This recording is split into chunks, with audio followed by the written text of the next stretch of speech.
In today's video, I go over the difference between B2B and B2C marketing from the years I've worked in both and show you how to leverage the strengths of each when working for the other. Let's take it to the next level.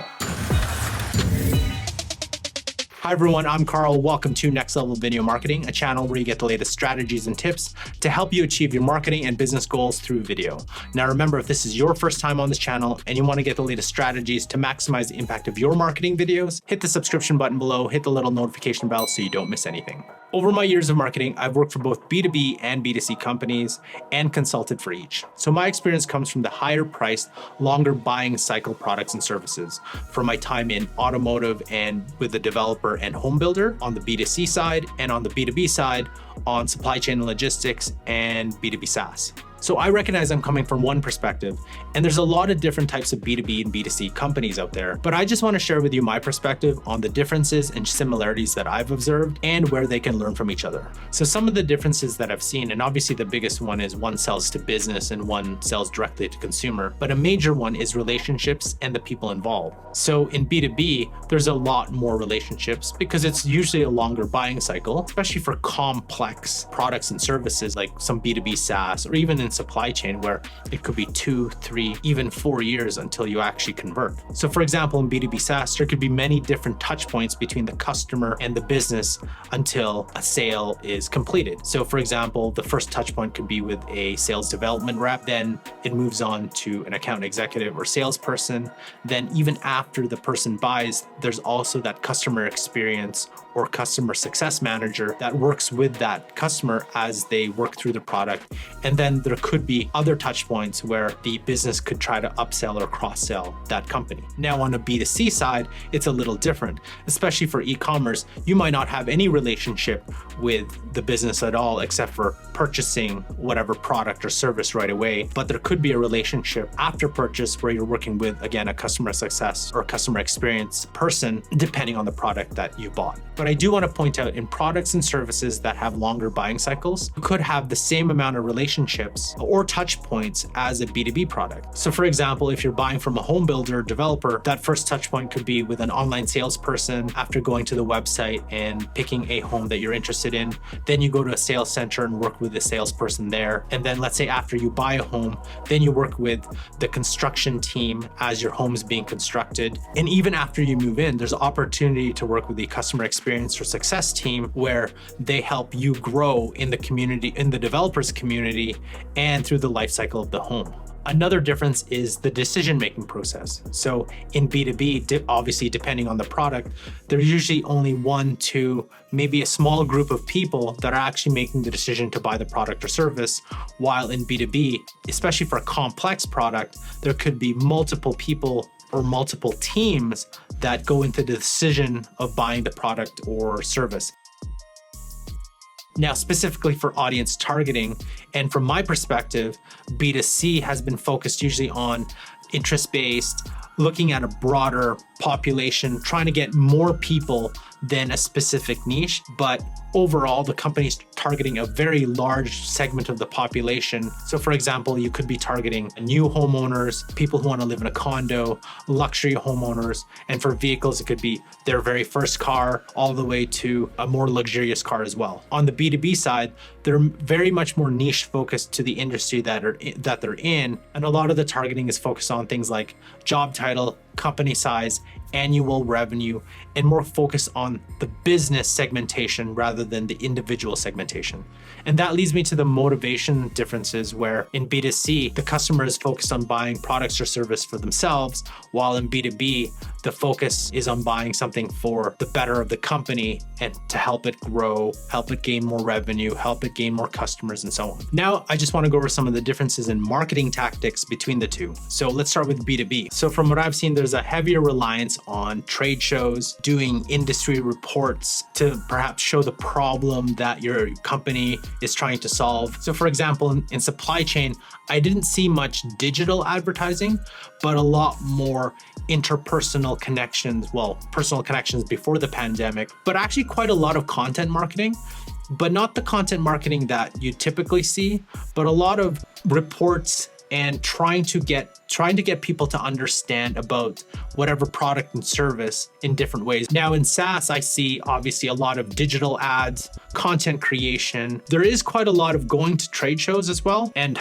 obviously with the pandemic, there's a whole whackload of webinars. So in B2C, I've seen a lot more variety of advertising and marketing tactics than I do in B2B. A lot of the B2B follow very same methodical types of advertising and marketing tactics, whether that's going to trade shows, doing those webinars, creating content. But in B2C, there's a lot more room, I guess, for flexibility and a lot more room to try new things. So obviously, you get a lot more traditional media like billboards, direct mail, going onto radio, television advertising. What I really like about B2C is there's a lot of influencer marketing. Yes, the celebrities, but even micro influencers. I also see a lot of guerrilla marketing tactics, significant use of pricing discounts, which I don't see too much of in B2B, a lot more use of pricing fluctuations. So, 10% offs or seasonal discounts. And I see a lot more trying new things. So a quick story here. My first 2 jobs were B2C jobs. One was going door to door to selling the certificates, whether for oil changes or restaurants. And the second one was direct to consumer, doing these marketing or demonstrations at public events. And for those who live in Canada, especially on the West Coast, I'd go to events like the P&E where we do demonstrations at the dog show or even the rodeo, and just using different tactics, which I've never seen any B2B companies use. And there's a lot more flexibility on how to gain that personal relationship or how to gain as many eyeballs as possible that you don't necessarily see on the B2B side. So let's talk about similarities, and I'm going to go right into marketing tactics, because over the past several years, especially working in B2B SaaS and in home building, a significant amount of dollars and resources have gone into digital marketing, digital advertising. So things like Google AdWords, display ads, Facebook, Instagram, YouTube ads, all those things related to digital advertising, tons of money has gone into. Now, for higher priced and longer buying cycle products like a complex B2B SaaS or buying a home, there's been a lot of emphasis on lead generation, right? Collecting emails, so therefore you can follow up with these people. Whether that's through email marketing or direct phone calls with your SDRs, or even SMS or even chatbots. Now, when we talk about email marketing, there's significant emphasis placed on lead nurturing, email drip sequences. We all know the moment you sign up for anything, you'll get that thank you email and then 3, 4, 7, 8 different emails over the next several weeks or months that will eventually lead you to wanting to buy said product and services. Now, I did mention the difference in terms of trade shows, but there are similarities in terms of creating events, whether it's virtual events or interpersonal events.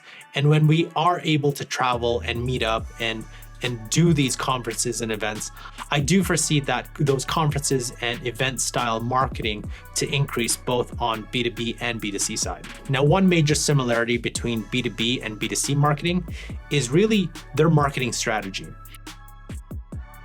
Now, it's not necessarily what's in the strategy, but overall the concept. And in a previous video, I talked about creating demand and generating demand, which you can see here in the description below. I see the 6 things that I mentioned in that previous video in both B2B and B2C. One is making sure that the customer understands a problem that you're solving. The second one is making sure the customer knows about your company, your brand, your products, your services, your UVP. The third one is making sure the customer knows that you solved their problem.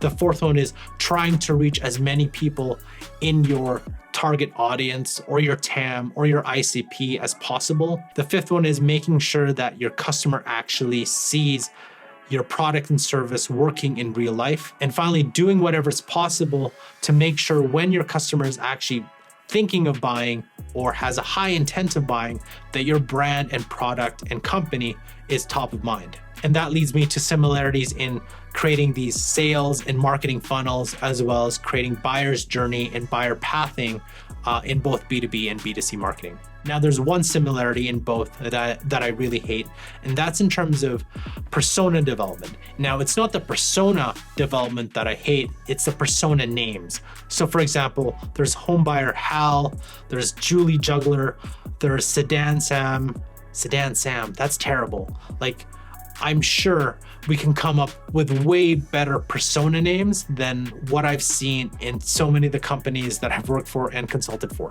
So now that we've seen the differences and similarities of each, what are some of the takeaways that we can learn? Now, in terms of what B2B can learn from B2C, B2B marketing is usually several years behind than B2C marketing. It's usually a little bit more conservative, less willing to try new things in B2C. So one key element that B2B can learn from B2C is focus on personal motivations, not just on things like company size, title, annual revenue, or maybe the motivations of the company as a whole, but the people behind the company, people who are consuming our content. It's people who are consuming our marketing. So how do we, from B2B side, look at and try to focus on their motivations, their problems, and how do we solve them? How do we answer their questions and address some of their issues? I also think there's a huge opportunity in terms of influencer style marketing in B2B.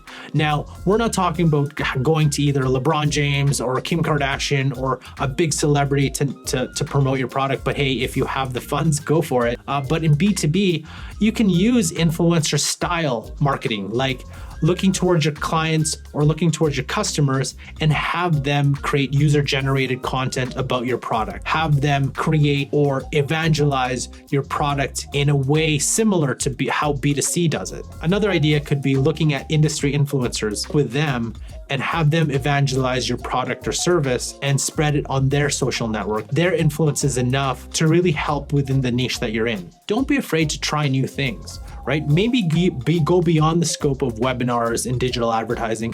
Maybe try some radio, some TV. I've been using a lot of B2C or even social influencer tactics, like creating YouTube channels or using Spotify ads, or using things like Taboola and Outbrain, even going outside, maybe some direct mail to your audiences that aren't your typical B2B marketing playbooks. Now, where B2C can learn from B2B, and to me, my big thing is I love, especially some of the more progressive and forward-thinking B2B companies, where they're actually looking at the difference between creating demand and capturing demand. And I think B2C can learn from that, where you're not just focused on specific individual metrics or trying to create that unicorn attribution model where you can measure the influence of every single customer touch point, but rather focus on creating awareness of your product, service, and brand when people aren't ready to buy, so you're doing educational content. And when people are ready to buy, you've optimized your demand capture levers like SEO, paid search,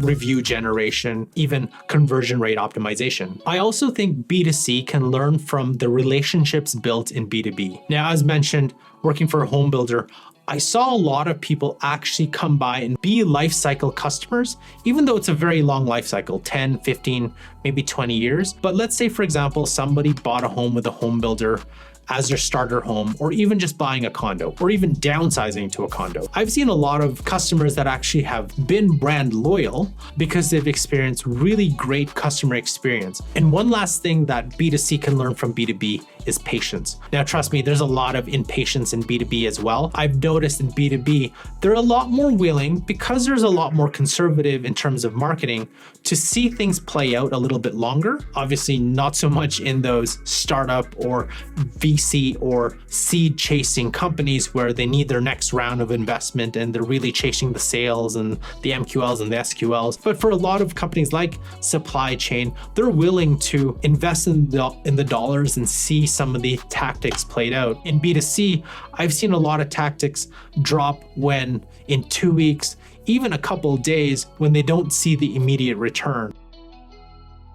And I think B2C can learn that sometimes in terms of marketing, it takes some time. It takes some time to build your audience. It takes some time for this specific marketing tactic to gain some leverage. So I can see B2C being a lot more patient with a lot more marketing strategies and tactics. And the final thing I want to leave on is that whether you work in B2B or B2C, remember that at the end of the day, there is a real life human being and a real life person consuming the content, the advertising, the marketing that you're doing. And if you remember that, and you have empathy for what they're going through, what their problems are, what their issues are, and their motivations, it makes your marketing a lot easier because now you're focused on solving problems rather than trying to sell your product. So if you want to know more about B2B marketing strategies and tips, you got to check out this playlist here, as well as this playlist for additional tips and strategies on video marketing.